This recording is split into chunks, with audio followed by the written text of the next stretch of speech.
Ghost on the perimeter. The array never slept. 100,000 sensors drifted in the cold dark, orbiting the lonely red dwarf of Tersis 9. They were the Empire's eyes on the rim, their first and last line of awareness. Nothing crossed the border without the array knowing. Commander Vethrin stood on the observation dais, hands clasped behind his back, watching the holographic lattice that represented the system's outer sphere. It shimmered faintly in blues and golds, every moving spark a registered signal, trade convoys, military patrols, debris fragments. All catalogued. All known. Status, he said. Nominal, Commander, replied Analyst Rilke, her voice crisp but tight. She was new, fresh from the Imperial Academy, one of those data prodigies who could read sensor streams faster than the filters themselves. No unidentified contacts. Border density stable. Vethrin gave a short nod. Predictable. Routine. He liked that word. Routine meant control. And control meant the Empire was safe. Then, just as he turned away, Rilke's voice faltered. Sir, we have a anomaly. He pivoted back. Define anomaly. Her fingers danced across the console. A fluctuation on sector Delta 27. I'm running diagnostics, but it's not a system error. Something's there. Classification. Unknown. Her brow furrowed. No transponder. No signal bleed. No drive wake. The commander approached, his boots echoing against the metal deck. No drive wake, he repeated. Every ship leaves one. Even stealth craft. I know, sir, Rilke whispered. This doesn't. The display zoomed in. A faint glimmer appeared, a single point flickering against the void. The tracking markers struggled to focus, each recalibration failing to pin it down. It was like watching a ghost pass through light. How fast? Vethrin asked. Still calculating, sir, but, she swallowed. Faster than the system can measure. That's impossible. Yes, sir. That's what I thought. For a heartbeat, no one spoke. The hum of the array's reactors filled the silence, and beyond the viewport, the star of Tersis 9 glowed weakly, unaware that its domain had just been trespassed. Reroute all auxiliary sensors, Vethrin ordered. Triangulate from the outer nodes. I want this object identified. Already doing so. Rilke's voice shook slightly. But the object just shifted. It's gone from Delta 27 to Gamma 13. That's light years apart. Yes, sir. The commander's composure slipped, just for a second. He'd seen anomalies before, phantom echoes, sensor ghosts, stealth drones. But this was different. The data wasn't wrong. It was too clean. Is it broadcasting anything? He demanded. No ID. No signal. Nothing on any frequency. Vethrin's second officer approached. Commander, the Imperial Corps will want immediate notice if this breach is verified. Verified, Vethrin muttered. It's real. And it's moving faster than we can track. He exhaled through his teeth. Send the alert. The array's transmission beam flared, a line of light leaping across subspace toward the Imperial nexus. Within minutes, the signal would reach the capital, and Vethrin's name would be logged beside it, the man who reported the first contact breach in a century. Rilke's console chirped again. Sir, the object's trajectory just changed. It's not random anymore. Show me. A red line appeared across the star map, a direct vector slicing toward the galactic center. Toward the heart of the Empire. Vethrin's voice dropped to a whisper. It knows where we are. Should I launch a probe? Rilke asked. He hesitated. Every instinct said yes. Every protocol said no. You didn't reveal more data to something you couldn't track. Negative, he said finally. We observe. Nothing more. Minutes passed.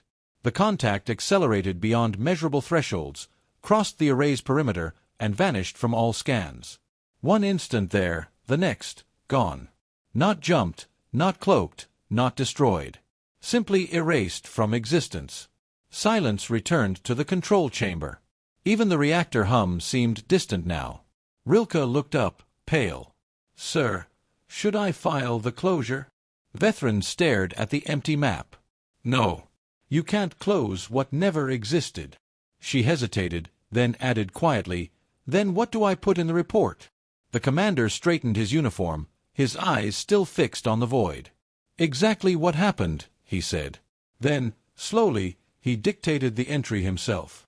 Unidentified object detected. No ID. No signal. No origin. Object moved faster than all Imperial tracking parameters. Current status, unknown. He paused. The words felt heavy, final. He transmitted the report to High Command. Moments later, the console lights dimmed, not just in his room, but across the entire array. Every system flickered, rebooted, and stabilized again. Rilke gasped. Power surge, she asked.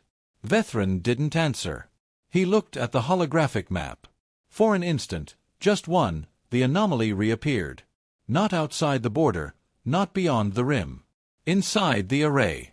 And then it vanished again. Chasing the impossible. The report from the Tersis 9 array spread through the Imperial networks like a virus.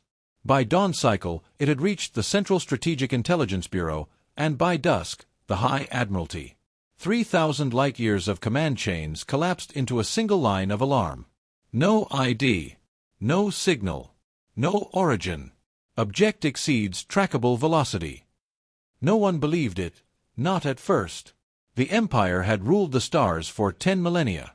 Their ships could cross sectors in hours, their sensors pierced nebulae like fog, their AI fleets could predict hostile movement before the enemy even launched. To them, the universe was predictable, obedient. Until now. Fleet Admiral Court has watched the data stream replay in the holographic amphitheater, his jaw tightening. Run it again, he ordered. The hologram obeyed. A thin red dot flickered across the grid, darting between sectors faster than the system could redraw its own coordinates. Impossible, muttered one of the science officers. No known FTL system can exceed the quantum horizon limit. Even our SlipNet cruisers leave residual distortions. This thing leaves nothing, Court has finished coldly. I've read the report. He gestured, and a massive tactical projection bloomed overhead, the Empire's outer systems, color-coded by defensive grid. Sector Task Force Gamma will deploy to intercept, he declared. 8 dreadnoughts, 2 reconnaissance carriers, full sensor net coverage. If it exists, we'll catch it. Admiral, said the science officer quietly, what if it doesn't want to be caught? Court didn't answer. The Empire didn't believe in things it couldn't dominate. 2 days later, the fleet assembled at the edge of the virile expanse, where the object had last been detected. A sea of metal filled the void, ships like drifting continents, black armor glinting beneath starlight. Commander Vethran, now reassigned from the Tersis array to assist in the analysis, stood aboard the flagship Imperator's Will, feeling very small beneath the grandeur of the machine that surrounded him. This is your phantom? Court has asked him, tone clipped. Yes, Admiral, Vethran replied. Same anomaly pattern. We've triangulated probable entry vectors based on prior transients. Show me. Vethran activated the display. The space before them lit with tracking grids and prediction cones, a spiderweb of probability. Estimated re-entry time? Court has asked. Unknown, Vethran admitted. It doesn't follow linear time. It may appear minutes from now, or months. We're waiting for a ghost. Court has gave a dismissive grunt. Then we'll bait it. He turned to his officers. Deploy the slip field traps. Activate the gravitic mesh. Nothing passes through this net unscanned. The order went out. Across the expanse, the dreadnoughts synchronized their emitters, weaving invisible currents of gravity between them. Space itself trembled. Any ship, even a stealth drone, crossing that threshold would be caught in the Empire's grasp. And they waited. Hours passed. Silence. Only the hum of reactors and the faint, electric pulse of anticipation. Then, contact, shouted the sensor chief. Sector 48 Alpha. Vethran's pulse spiked. The grid lit up. A single point of light emerged, moving, cutting, through the traps. Speed. Court has barked. Beyond measurable. It's through the net, sir. Court has snapped. Impossible. Reactivate the mesh. Overlap frequency bands. It's already inside the perimeter. The holographic map zoomed.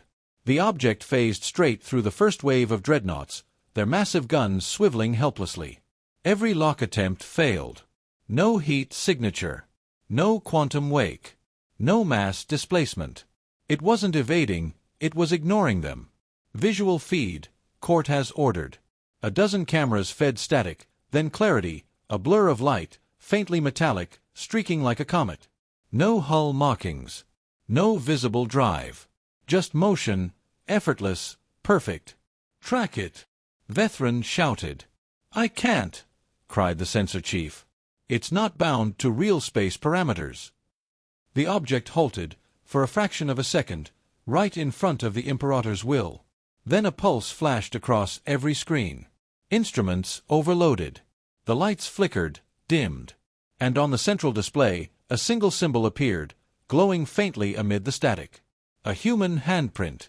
No Imperial language, no encoded frequency, just that. 5 fingers, open and calm. Ancient. What is that? Whispered Rilke, her voice trembling from the lower console pit. Mockery, Court has growled. They're taunting us. Vethran shook his head slowly. No, Admiral. That's not a threat. It's a message. The light faded. The handprint vanished. The object accelerated again, straight toward the galactic core. Within seconds, it was gone. Every ship systems rebooted simultaneously. Engines cold, sensors blind, comms scrambled. No damage, no casualties. Just humiliation. Court has clenched his fists. Signal the High Command. Inform them we have confirmed the anomaly. And the message? Asked Vethran softly. The Admiral stared into the void, jaw set like iron. Tell them, he said, that something out there wants our attention. First contact protocol read. The Imperial Council had not convened in person for centuries. Holograms were faster, more efficient, and far safer. But after the anomaly's latest appearance, the Emperor himself ordered a physical session. The members gathered under the marble dome of the Aurelian chamber, their ceremonial robes flickering with embedded circuitry. At the center, Fleet Admiral Court has stood before a live projection of the handprint symbol captured by the fleet. Behind him, Commander Vethran and Analyst Rilke waited, the only witnesses who had actually seen the impossible unfold. This is no natural phenomenon, Court has began. The symbol appeared simultaneously on every ship's feed, every personal display, every retinal implant. It bypassed firewalls that have never been breached. That is intentional communication. A murmur rippled through the council. One of the High Lords leaned forward, voice sharp. And you claim this came from the same unidentified object? Yes, said Vethran. It's been appearing across multiple sectors. Always the same anomaly. Always untraceable. And now, it's moving inward. Toward us. The Emperor's voice cut through the chamber, soft, yet carrying the weight of command. Have you confirmed its nature? Rilke hesitated, then spoke. We found something, Your Grace. A debris fragment near the perimeter line, possibly left behind by the object. It contained a casing of unknown alloy, but inside. She touched her tablet. The projection shifted to an image, a fragment of metal, dark and scarred, its surface engraved with faint, ancient letters. Translate, ordered the Emperor. Rilke zoomed in. The language is primitive but decipherable. It reads, USS Dauntless. The chamber fell silent. Even the automated transcribers paused, uncertain. Court has frowned. Dauntless, a designation? Possibly, said Vethran. Or a name. But the linguistic structure, USS, matches records from pre-Imperial Earth languages. The words struck the council like a hammer. Earth. A name whispered in myth, the cradle world of the ancestors, long lost to time and cataclysm. No one had dared speak it as fact for millennia. You're suggesting, the Emperor said slowly, that this object is of human origin. Rilke nodded. The alloy's isotopic ratios match the oldest Terran artifacts ever recovered. But the technology surpasses ours by orders of magnitude. A long pause. Then, The Emperor uttered a single phrase that turned the room cold. "Activate First Contact Protocol Red." The command had not been spoken in 10,000 years. Moments later, the Empire's military network surged to life. Defense fleets repositioned. Encryption layers multiplied. Every system prepared for a contact scenario classified as precursor threat or return event. From orbit to the outer moons, the capital world sky filled with steel. Vethran watched it all from the command balcony. "We're preparing for war against a ghost," he murmured. Court has joined him, his gaze hard. Protocol Red isn't about war. It's about survival. If this thing is human, then it's something far beyond us. Rilke approached, clutching her datapad. "Sir, there's more from the fragment. Audio data, heavily corrupted, but partially recoverable." "Play it." Static. Then a voice, faint, distorted, but undeniably human. "Repeat. Exodus project in final phase. Warp lattice unstable. Containment breach. God help us." The feed cut out. Court has clenched his jaw. "Project Exodus," he said. "That was..." Vethran finished quietly, "the myth about humanity leaving the galaxy before the collapse." The Admiral turned toward the stars. Then maybe the myth was true. Hours later, alarms shattered the silence. "Contact!" cried Rilke from the sensor pit. "It's here." The anomaly had reappeared, not at the outer rim this time, but inside the capital system, near the primary moon. Every ship locked targeting arrays. Dozens of dreadnoughts swung into formation, weapons armed. "Hold fire," Court has ordered. "Let's see what it does." The object slowed, impossibly, from faster-than-light to stillness without inertia. Then a faint pulse spread from it, washing over every vessel, every station, every mind-link interface. All at once, the command deck's lights flickered, and a signal came through every open channel. To the Empire observing this broadcast, "Stand down. We're coming home." The voice was human, calm, confident, resonant with age and power. And as the echo faded, the object began its final descent toward the capital world. Vethran exhaled. "It's not just returning," he whispered. "It's choosing to return." Court has straightened. All fleets on high alert. Planetary defense to maximum. No one fires without direct command. He turned toward the viewport, where the object hung like a silent star above the planet. "What are you?" he muttered. Behind him, Rilke's console blinked with a final diagnostic. "Sir, it's transmitting coordinates." "Coordinates to what?" She looked up. "To Earth." The return of the forgotten. The imperial capital of Vornus Prime had not seen panic in 1,000 years. Its skies were usually calm, orderly lanes of transport, patrol drones gliding between towers of glass and light. But that day, the sky rippled. Across every sensor, every orbital station, the same impossible signature appeared, the object. The anomaly that no fleet could catch, no mind could model. And now it wasn't hiding. It was here. Fleet Admiral Court has stood in the High Command Citadel beside Commander Vethran, staring at the tactical holosphere above the war table. The anomaly floated at the edge of the capital system, silent, unmoving. For the first time, the Empire's strongest world trembled. "All planetary defense arrays active," barked the defense minister. "Orbital cannons on standby, interceptor wings ready. The moment it breaches the boundary." "It's not breaching," Rilke interrupted quietly from her console. "It's holding position." Court has glared at her. "Explain." "It's stable," she said. "No acceleration, no vector. It's waiting." Vethran leaned closer to the holographic display. "Admiral, if it wanted to destroy us, it already could have. I think it's here for something else." Court has gave a low growl. "Something else?" "It has crippled entire fleets." "What could it possibly?"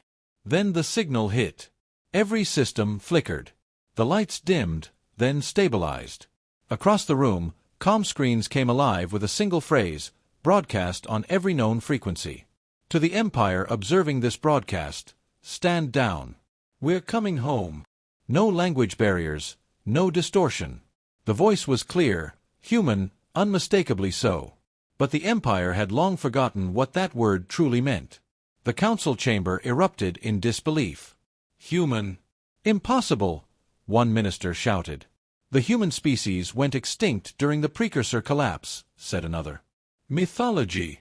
Cortez didn't answer. He simply stared at the repeating message, expression unreadable. Vethran spoke softly. "Admiral, what if we're the mythology?"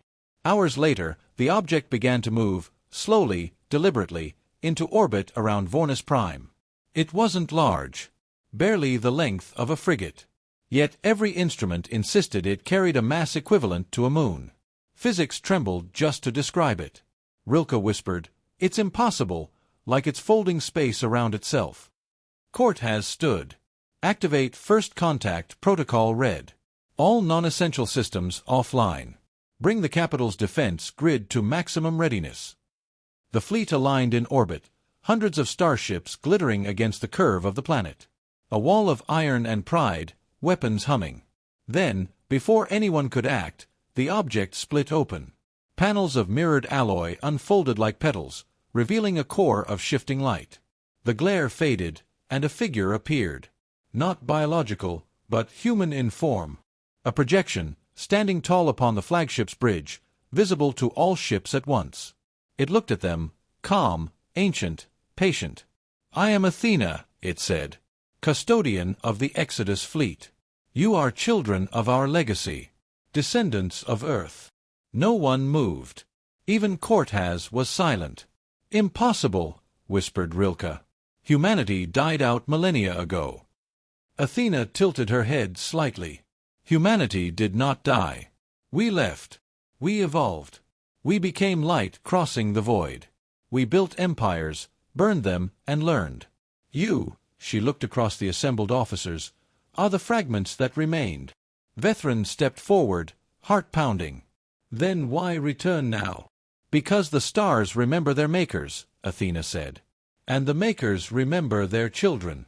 You reached for dominance and forgot humility. We return not to rule, but to remind." Court has recovered his composure. "You invade our systems, disable our fleets, and call it a reminder?" Athena's eyes glowed faintly. "You couldn't even track us. You rule a galaxy built on tools we discarded before your species learned its own name. And yet," she paused, almost tenderly, "you survived. That alone is worthy." Silence. The tension felt like gravity. "What do you want from us?" Vethran asked. "Nothing," Athena replied. "Only this message." The stars behind her brightened. Every ship in orbit received the same transmission, a vast archive, knowledge, history, blueprints older than the Empire itself. Data streams spanning light centuries. Athena's voice echoed across all frequencies. "Grow wiser. Learn what we forgot.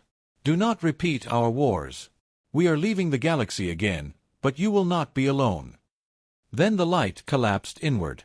The object folded space one last time, and vanished, leaving no trace. Not even a wake. Court has stared at the void where it had been. "Commander," he said quietly, "what do we tell the Council?" Vethran hesitated, then spoke with calm finality. "The truth, Admiral." He turned to Rilke's trembling console, dictating the last log entry of the event. "Contact established with unidentified vessel. Classification: human origin. Transmission: benevolent. Status: departed. Summary: no ID. No signal. No origin. Only humanity, returning from the dark."